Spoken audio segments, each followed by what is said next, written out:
This is flipped lesson number 1 for Cap 7, Puella et Rosa. This is all about introducing you to the dative case.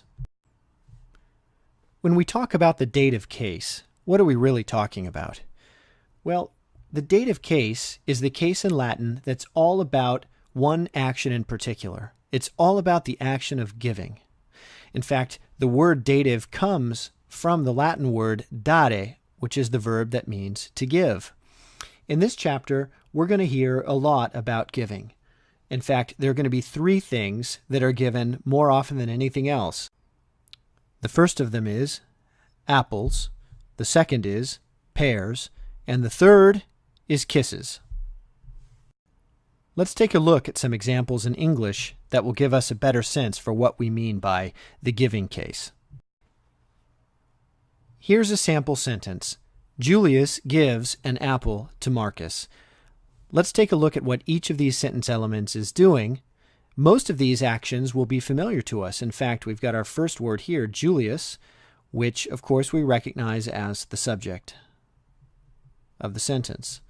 Then, of course, we've got our second word, gives, which is clearly the verb. And we've got our first 2 elements here of the Latin sentence structure that we recognize as subject, object, verb. So therefore, where is the object? I'm just going to change pin colors here. Maybe I won't. There we go. There's how I change pin colors. The third element is an apple. We recognize that as being the object. Now, it's a particular kind of object. It is, in fact, the direct object, which we abbreviate as DO. So that leaves us with one more sentence element, to Marcus. To Marcus is what we'd call in English the indirect object. And the indirect object is usually abbreviated as IO. So we would say that to Marcus, Marcus more specifically, is the indirect object.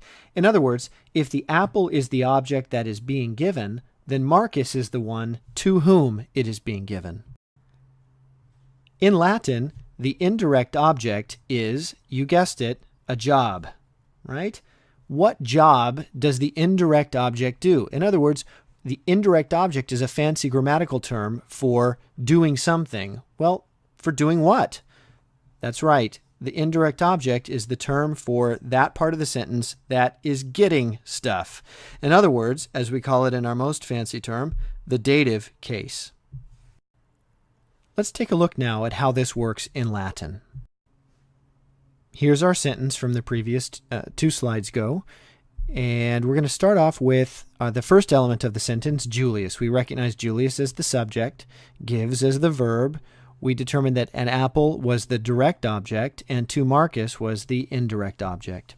Well, we know that the case that we use to describe the subject is the nominative case. The direct object is the accusative case. And as we've just learned, the case that describes the indirect object is called the dative case, the giving case. So how would we translate this into Latin? Well, we'll start with the subject, Julius.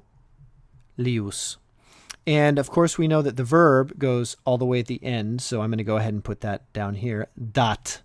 And what precisely does Julius give? Well, Julius gives an apple. So the apple is malum.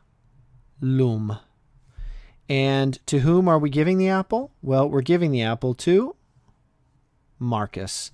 Now, Marcus is not going to be written as Marcus, but rather I'm going to take Marcus, I'm going to chop off the ending, and I'm going to add the dative ending, o, which shows that Marcus is the one who's receiving the direct object. He's getting stuff. He's the direct object, the malum, is being given to Marcus by Julius. That leads us then to ask the question, what exactly are the forms by which we can recognize the dative case? Well, for masculine nouns like servus, in the singular, the dative is, we chop off the us and we add o. The singular for dative for servus is servo. The singular form for a feminine noun like puella is puel, I. And the singular for a neuter noun like oppidum is opido. It's exactly like the masculine form. So what are the plural forms? Well, in the plural, for a masculine noun like servus, you would have servos. vis. For puellai, for a feminine noun like puella, the plural form is going to be puel is. Let me make that a little bit more clear. We'll erase that, and we'll do that again. Puel is. And for opido, the plural form is going to be opidis. What is the interrogative that we use to ask for information about something in the dative case? The singular interrogative, singular, is going to be cui. And the plural interrogative is going to be quibus. Let's see how that works. Let's start with a question. Cui Julius malum dat. Quid significat cui? What does cui mean? Cui would be translated as to or for whom. To or for whom. So we have cui Julius malum dat. To whom does Julius, remember we oftentimes will have to insert that word when we're moving something from English to Latin. Cui, let me fix that D a little bit, make that more clear. There we go. So we have to whom does Julius give an apple? Cui Julius malum dat. And of course the answer is Julius Marco malum dat. Julius gives an apple to Marcus. Now, one of the things that we did in the last chapter, or a couple of chapters ago, was we learned how to replace nouns with pronouns. So in this case, we wouldn't have to keep saying Marco, Marco, Marco, Marco.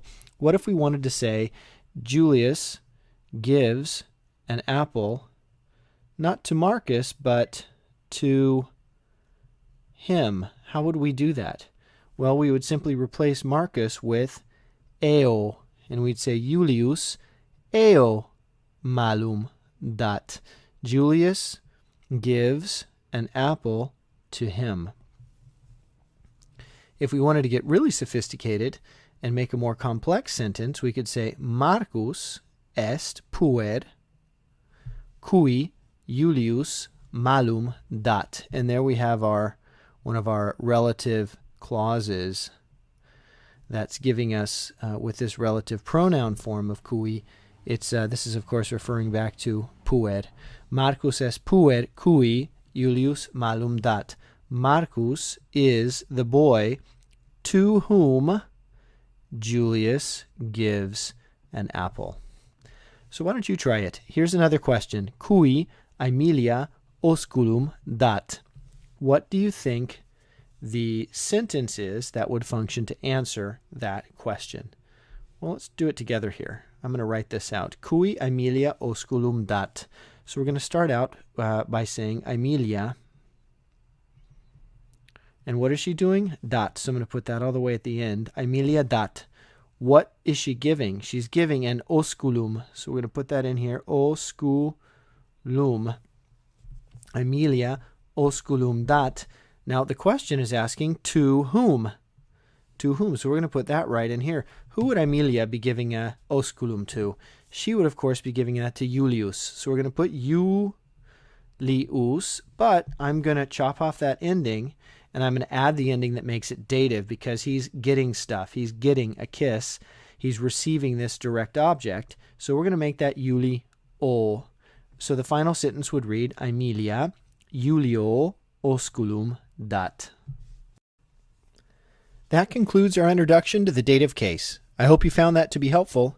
Valete omnes. See you in class.